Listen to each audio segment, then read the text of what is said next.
तो cell the unit of life से cell के स्ट्रक्चर को बताने वाला हूँ जल्दी जल्दी। सेल वॉल होती है ये सबसे आउटर मेम्ब्रेन, ठीक है ना। फिर उससे इनर मेम्ब्रेन होती है प्लाज्मा मेम्ब्रेन, ये वाली दिख रही हो, ये होती है प्लाज्मा मेम्ब्रेन। और इन दोनों के जब दो सेल के बीच में जंक्शन होता है तो कोई ट्रांसफ़र होता है तो प्लाज्मोडेस्माटा से एक ट्यूब निकलती है, तो उस ट्यूब के थ्रू होता है, ठीक है ना। तो ये बड़ा सा जो दिख रहा है ये होता है वैक्यूल। ये प्लांट सेल में 90% से ज़्यादा स्पेस कैरी कर लेता है, ठीक है ना। ये होता है न्यूक्लियस। ये होता है SER, ये आपको स्मूथ दिख रहा होगा।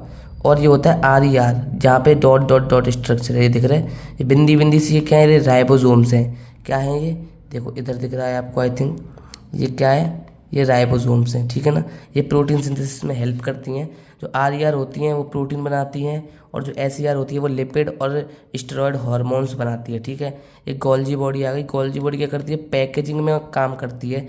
यहाँ से प्रोटीन आएगा, यहाँ से कोई भी जब सब्सटेंस आएगा ना तो यहाँ से पैक होके फिर आगे जाएगा, ठीक है ना। ये होता है क्लोरोप्लास्ट, ये प्लांट सेल में ग्रीन कलर देता है, क्लोरोप्लास्ट जो होता है, ठीक है ना।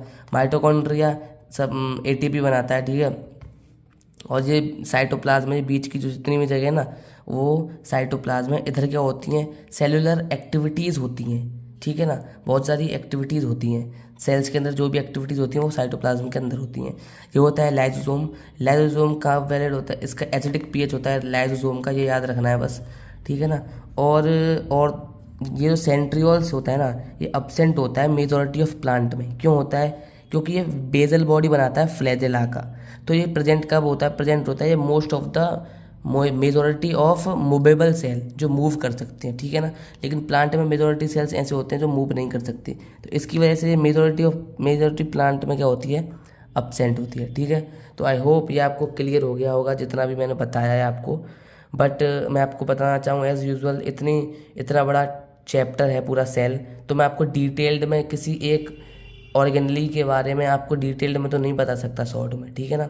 तो मैंने कोशिश की है कि बहुत 2-2.5 मिनट के अंदर आपका ये एक टॉपिक, एक डायग्राम ओवरऑल कंप्लीट हो जाए, जिसके लिए थैंक यू।